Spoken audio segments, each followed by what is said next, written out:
नमस्कार मंडळी, हे बघा आपण आज ढोकळा केलेला आहे. तर आपण हा ढोकळा मिक्सरच्या भांड्यामध्ये याचं बॅटर रेडी केलेलं आहे आणि पटकन होणारा असा ढोकळा आहे. वाट बघायची गरज नाही. तर चला बघूयात कसं केलं.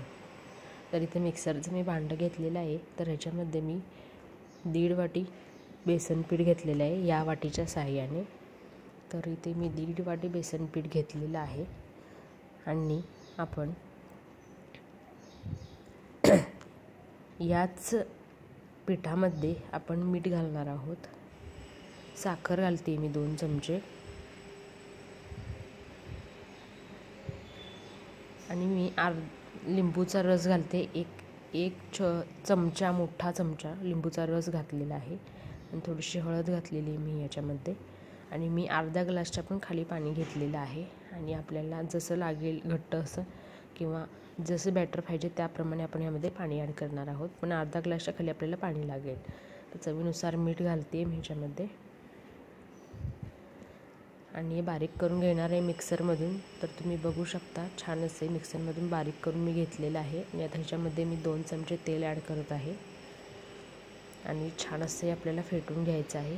छान मी फेटून घेतलेलं आहे आणि ह्याच्यामध्ये मी 1 चमचा सोडा घालते खायचा आणि छान असं फेटायचं आहे जोपर्यंत ते फ्लफी होत नाही. तुम्ही बघू शकता छान एअर सुटलेले आहेत आणि छान असं फ्लफी झालेलं आहे. तर मी या भांड्यामध्ये ओतून घेतलेलं आहे ग्रीसिंग करून तेलाचं आणि थोडंसं टॅप करून मी इथे ठेवलेलं आहे वाफवायला. तर तुम्ही बघू शकता मस्त असा ढोकळा वाफलेला आहे आणि चारी बाजूनी सुटलेला देखील आहे. आणि बघू शकता तुम्ही खालच्या बाजूनी वरच्या बाजूनी खूप छान झालेला आहे. तर मी इथे शुगर सिरप घातलेलं आहे याच्यामध्ये. छान असा ढोकळा आंबट गोड असा लागतो. तर इथे मी फोडणीशी तयारी केलेली आहे. तर याच्यामध्ये तेल तापलेलं होतं, त्याच्यामध्ये मी जिरे मोहरी घातलेले आहेत.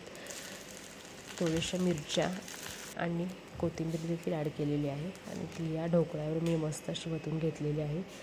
तुम्हाला जर वरून किसलेलं खोबरं घालायचं असेल तर तुम्ही घालू शकता. पण कसं वाटलं तुम्ही नक्की सांगा. बघा खूप छान असा ढोकळा झालेला आहे.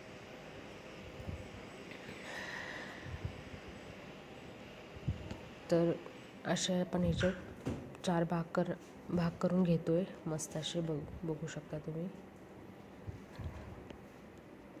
तर छान अशी पूर्ण स्पॉन्जी झालेले आहेत.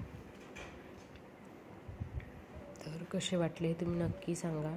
तुम्हीसुद्धा घरी नक्की ट्राय करा. पुन्हा भेटूया प्रियाज किचनमध्ये. धन्यवाद.